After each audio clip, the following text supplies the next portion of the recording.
वो एक आम परिवार में पैदा हुआ। वो भी खेतों में काम करता था, वो भी बसों में धक्का खाता था, वो भी सरकारी नौकरी करता था। फिर ऐसा क्या हुआ कि वो जेल चला गया और लाखों लोग उसे आज भी भगवान का दूत मानते हैं। इस कहानी की शुरुआत साधारण है, लेकिन अंत वो आपको चौंका देगा। 1951 हरियाणा का एक छोटा सा गांव धनाना, चारों तरफ खेत, बैलगाड़ी और मिट्टी की सौंधी महक। इन्हीं खेतों में एक बालक जन्म लेता है। नाम रखा जाता है रामपल। परंतु यह कोई राजा का बेटा नहीं था, न किसी महापुरुष के परिवार से था। बस एक आम किसान, गरीबी, संघर्ष और मेहनत से भरा जीवन। पर क्या कोई आम लड़का भी असाधारण बन सकता है? यही सवाल है जो इस कहानी में बार बार सामने आएगा। रामपाल जी पढ़ाई में तेज थे। लोगों को उम्मीद थी कि ये कुछ बड़ा करेगा। उन्होंने इंजीनियरिंग की पढ़ाई की, सरकारी नौकरी लगी, हरियाणा सिंचाई विभाग में। लोग बोले, अब तो लड़का सेठ हो गया है। लेकिन अंदर कुछ था जो शांत नहीं था। हर सुबह जब वे ऑफिस जाते, मन में सवाल उठते, क्या ये ही जीवन है? फाइलें, पंखे, मीटिंग्स और फिर मौत। 1988 की एक शाम एक वृद्ध साधु मिले। नाम था संत रामदेवानंद जी। उन्होंने सिर्फ एक वाक्य कहा, अगर तुझे भगवान चाहिए तो शास्त्रों से खोज। यही वाक्य बन गया टर्निंग पॉइंट। रामपाल जी ने दीक्षा ली। अब वे सिर्फ इंजीनियर नहीं थे, अब वे साधक थे। रामपाल जी ने वेद, गीता, पुराण, बाइबल, कुरान, हर ग्रंथ को पढ़ा, गहराई से, सवालों के साथ। और तब उन्हें महसूस हुआ, जो आज लोग पूजा कर रहे हैं वो शास्त्र विरुद्ध है। जो बाबा लोग भक्ति बता रहे हैं वो भक्ति नहीं, व्यापार है। उन्होंने कह दिया, गुरु वही जो शास्त्रों से साबित कर दे। बस यहीं से शुरू हुआ टकराव। अब रामपाल जी खुलकर बोलने लगे। टीवी पर, सत्संग में, किताबों में।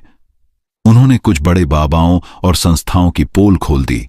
और जैसे ही उन्होंने धर्म की दुकानों को बंद करने की बात कही, पुराना सिस्टम जाग गया।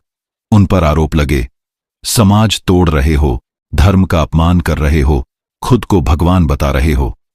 लेकिन उन्होंने कभी खुद को भगवान नहीं कहा। उन्होंने कहा, मैं सिर्फ वही कह रहा हूं जो शास्त्रों में लिखा है। तुम्हारी भक्ति अगर गलत है तो भगवान नहीं मिलेगा, ये मेरा वचन है। एक संत जो ज्ञान दे रहा था, एक आश्रम जहां भक्ति चल रही थी। और फिर अचानक पुलिस, लाठियां, आंसू गैस, मीडिया की सुर्खियां और खून की खबरें। आखिर क्या हुआ था बरवाला में? क्या संत रामपाल जी सचमुच दोषी थे या एक बहुत बड़ी साजिश के शिकार? बढ़ती लोकप्रियता, बढ़ता विरोध। जैसे जैसे संत रामपाल जी के सत्संग फैलने लगे, लोग शास्त्रों से जोड़ने लगे, तथाकथित धर्मगुरुओं की दुकानें धीरे धीरे ठंडी पड़ने लगीं। और यहीं से शुरू हुआ छुपा हुआ विरोध। मीडिया में छोटे छोटे निगेटिव आर्टिकल्स, विरोधी साधु संतों द्वारा आलोचना और धीरे धीरे एक पॉलिटिकल खेल। सत्संग से डर किसे लगता है? सिर्फ उन्हें जो असत्य पर टिके हों। बरवाला सतलोक आश्रम, 2014 की वो काली रात, नवंबर 2014। संत रामपाल जी बरवाला स्थित अपने सतलोक आश्रम में थे। दसियों हजार भक्त उनके साथ थे। शांति थी, भक्ति थी और विश्वास था। तभी हरियाणा सरकार ने उन्हें एक पुराने केस में कोर्ट में हाजिर होने का आदेश दिया। केस 2006 का, जहां एक धार्मिक कार्यक्रम के दौरान विवाद हुआ था। रामपाल जी बोले, मेरी तबीयत ठीक नहीं है, वीडियो कॉन्फ्रेंसिंग से जुड़ने को तैयार हूं। लेकिन ये बात सरकार और कोर्ट को मंजूर नहीं थी। आश्रम पर चढ़ाई, 20,000 पुलिसकर्मी व निहत्थे भक्त पुलिस ने कहा, रामपाल जी को जबरदस्ती लाना होगा। आश्रम को घेर लिया गया। 20,000 से ज्यादा पुलिसकर्मी, आंसू गैस, बुलडोजर और पूरी फोर्स के साथ।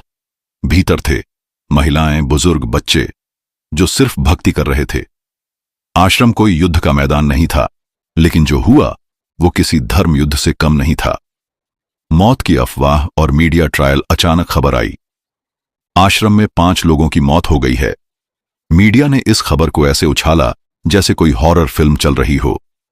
आश्रम में कैद महिलाएं, रामपाल के किले में बंधक भक्त, संत या अपराधी। लेकिन सच क्या था? पोस्टमार्टम रिपोर्ट कहती है मृतकों की मौत पुलिस कार्रवाई और भगदड़ से हुई थी, न कि संत रामपाल जी के आदेश से। फिर भी उन्हें हत्या, बंधक बनाने, देशद्रोह तक के केस में फंसा दिया गया। गिरफ्तारी और वो ऐतिहासिक तस्वीर 18 नवंबर 2014। संत रामपाल जी को पुलिस गिरफ्तार करती है। चैनलों पर उनकी वो तस्वीर बार बार दिखाई जाती है जहां वे स्ट्रेचर पर हैं, कमजोर हैं, बीमार हैं, लेकिन उनकी आंखों में डर नहीं बल्कि शांति है। जो संत 25 सालों से केवल ज्ञान बांट रहा था, आज उसे जेल ले जाया जा रहा था, एक ऐसे जुर्म के लिए जो उसने किया ही नहीं। लेकिन असली सवाल यह है, अगर हत्या हुई थी तो असली हत्यारा कौन था? अगर महिलाएं बंद थीं तो वीडियो फुटेज में वो खुद बाहर क्यों नहीं निकलना चाह रही थीं? अगर रामपाल जी अपराधी हैं तो आज लाखों लोग उन्हें गुरु क्यों मानते हैं? या फिर ये एक ऐसी साजिश थी जिसमें सच्चाई को कुचलने की कोशिश की गई, क्योंकि वो सच्चाई बहुत बड़ी थी, सिस्टम के लिए, धर्म के ठेकेदारों के लिए और पाखंडियों के लिए। लेकिन जेल की सलाखें भी सच्चाई को रोक नहीं पाई। जेल से शुरू हुई एक और यात्रा, ज्ञान की, परिवर्तन की और एक भविष्य की जिसकी भविष्य मालिका में भविष्यवाणी की गई थी। जेल एक सजा होती है, पर जब कोई संत वहां पहुंचता है तो वो जगह सजा नहीं, साधना बन जाती है। जहां दूसरे अपराधी पश्चाताप करते हैं, वहां संत रामपाल जी ने ज्ञान बांटना शुरू कर दिया। जेल के गेट बंद थे, लेकिन आत्मज्ञान के दरवाजे खुल चुके थे। जेल में पहली रात, मैं गलत नहीं हूं, 18 नवंबर 2014 की रात। पुलिस वैन जब हिसार की जेल पहुंची तो रामपाल जी थके हुए थे, बीमार थे, लेकिन उनकी आंखों में न शिकवा था न डर।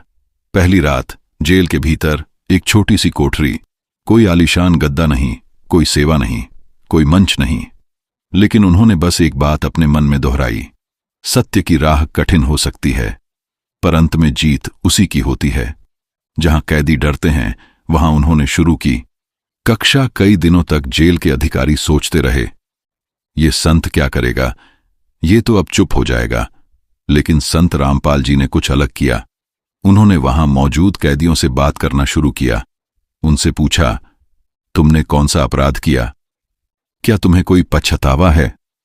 क्या तुम जानना चाहते हो तुम यहां से निकलकर कौन सा जीवन जियोगे?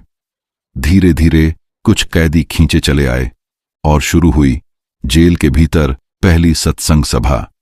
जब भगवद गीता, बाइबल, कुरान और कबीरवाणी गूंजी जेल की दीवारों में, संत रामपाल जी ने जेल में न तो प्रवचन के लिए माइक मांगा, न मंच, न भीड़। उन्होंने बस बैठकर उन ग्रंथों को पढ़ना शुरू किया जो वे वर्षों से पढ़ते आ रहे थे।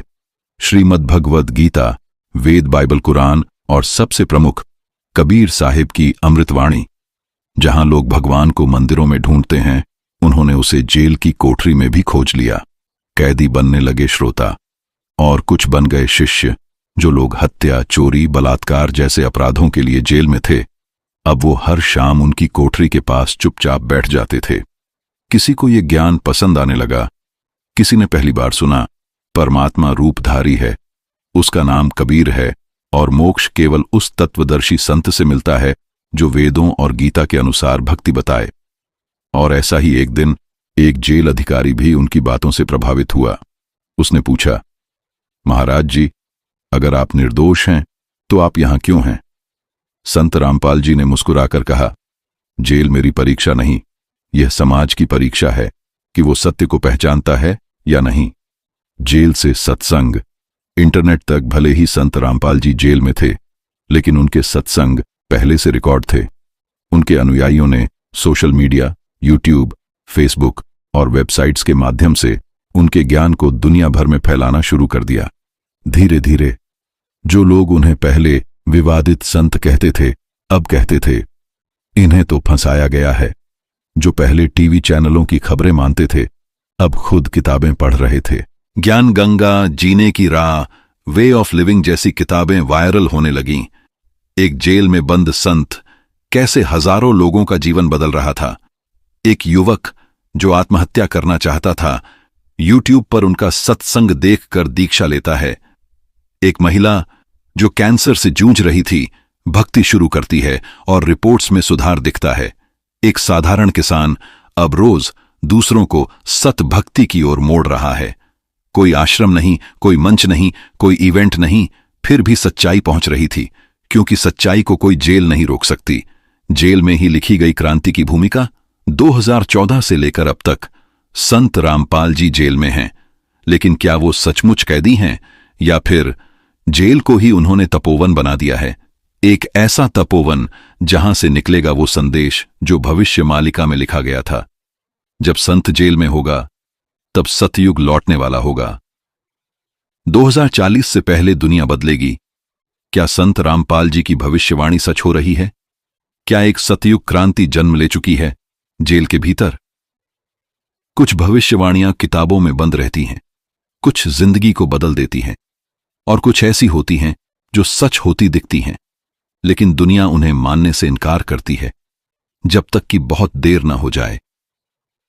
एक चेतावनी जो समय से पहले दी गई थी। संत रामपाल जी महाराज ने अपने सत्संग में सालों पहले ही कहा था, 2040 से पहले पूरी दुनिया को एक ऐसे मोड़ से गुजरना होगा जहां विज्ञान, धर्म और सत्ता तीनों धराशायी हो जाएंगे। उनके शब्द थे, एक सतयुग आएगा, लेकिन रक्तपात के बाद नहीं, बल्कि ज्ञान और भक्ति से। पर क्या कोई जेल में बैठा संत 2040 के भविष्य की सटीक भविष्यवाणी कर सकता है? जब विश्व घटनाएं मिलने लगीं, भविष्यवाणी से साल 2020, महामारी कोविड-19। संत रामपाल जी के अनुयायियों ने बताया, गुरुजी ने कई साल पहले कहा था, एक समय आएगा जब पूरी दुनिया बंद हो जाएगी, लोग डर से घर में रहेंगे। साल 2022, रूस यूक्रेन युद्ध। संत जी ने वर्षों पहले कहा था, तीसरा विश्व युद्ध नहीं होगा, लेकिन दुनिया टुकड़ों में बढ़ जाएगी और हर कोई पूछेगा, सत्य क्या है? साल 2025, एआई टेक्नोलॉजी, नैतिक संकट, धर्म के नाम पर हिंसा। और आज लाखों लोग उस आवाज को सुन रहे हैं जो कभी जेल की कोठरी में कैद थी। भविष्य मालिका और संत रामपाल जी, क्या है रहस्य? भविष्य मालिका जो श्री अच्युतानंद जी द्वारा लिखी गई, उसमें एक रहस्यमयी संत का जिक्र है। एक समय आएगा जब संत को बंदी बना दिया जाएगा। शास्त्रों से बोलने वाला वो संत अंधविश्वास की जड़ें हिलाएगा। लोग उसका अपमान करेंगे, लेकिन वही भविष्य का सुधारक होगा। अब सवाल है, क्या संत रामपाल जी वही संत हैं? क्या यही वो भविष्यवाणी है जो आज हमारे सामने धीरे धीरे साकार हो रही है? क्या हमने उस संत को पहचानने में देरी कर दी? अनुयायियों की बढ़ती संख्या और एक मौन क्रांति जेल में रहते हुए उनके यूट्यूब चैनल्स पर मिलियन व्यूज। हर हफ्ते हजारों लोग ऑनलाइन दीक्षा ले रहे हैं। ज्ञान गंगा, जीन की राह, वे ऑफ लिविंग जैसी किताबें अब विदेशों तक पहुंच चुकी हैं। एक संत जिसने न कोई चमत्कार दिखाया, न कोई झूठा वादा किया, सिर्फ शास्त्रों से परमात्मा की राह बताई, और अब लाखों उसके अनुयायी बन चुके हैं। क्या 2040 से पहले आएगा वो परिवर्तन? संत रामपाल जी ने कहा है, अगर मनुष्य ने सच्चे ज्ञान को नहीं अपनाया तो प्रकृति ही उसे झकझोर कर सिखाएगी। ये परिवर्तन आध्यात्मिक होगा, और यह होगा मेरी जेल की सजा पूरी होने से पहले। इस भविष्यवाणी ने उनके अनुयायियों के बीच एक विश्वास पैदा कर दिया है कि आने वाले वर्षों में झूठे धर्मगुरुओं का पर्दाफाश होगा, सच्चा ज्ञान दुनिया तक पहुंचेगा, और एक परमेश्वर, एक भक्ति, एक मार्ग की बात वैश्विक आंदोलन बनेगी। ये धर्म की नहीं, सत्य की क्रांति है। 2040 से पहले या तो लोग परमात्मा को पहचानेंगे या फिर प्रकृति उन्हें पहचान दे देगी, एक झटके से। का अंतिम वाक्य एक संत की जेल यात्रा एक समाज की आत्मा की परीक्षा है। क्या हम उसे पास करेंगे या फिर वही दोहराएंगे जो इतिहास में होता आया है? सच्चों को कैद और झूठों को सम्मान। कबीर साहिब कौन है और क्यों संत रामपाल जी कह रहे हैं, परमात्मा का नाम कबीर है? क्या ये भगवान की असली पहचान है? कभी कभी इतिहास दोहराया नहीं जाता, बल्कि हम उसे पहचानने में असफल रहते हैं। जो सच्चे होते हैं उन्हें हमेशा झूठा कहा जाता है। जो भगवान का नाम लेकर व्यापार करते हैं उन्हें समाज पूछता है, और जो परमात्मा की पहचान करवा दें उन्हें कैद किया जाता है। राम, कृष्ण, ईसा और अब राम को वनवास मिला, कृष्ण को गालियां मिली, ईसा को सूली मिली, सूफी संतों को फांसी मिली, और आज संत रामपाल जी को जेल मिली। पर सवाल यही है, क्या ये सब महज संयोग है या फिर यही सच्चाई की कीमत है?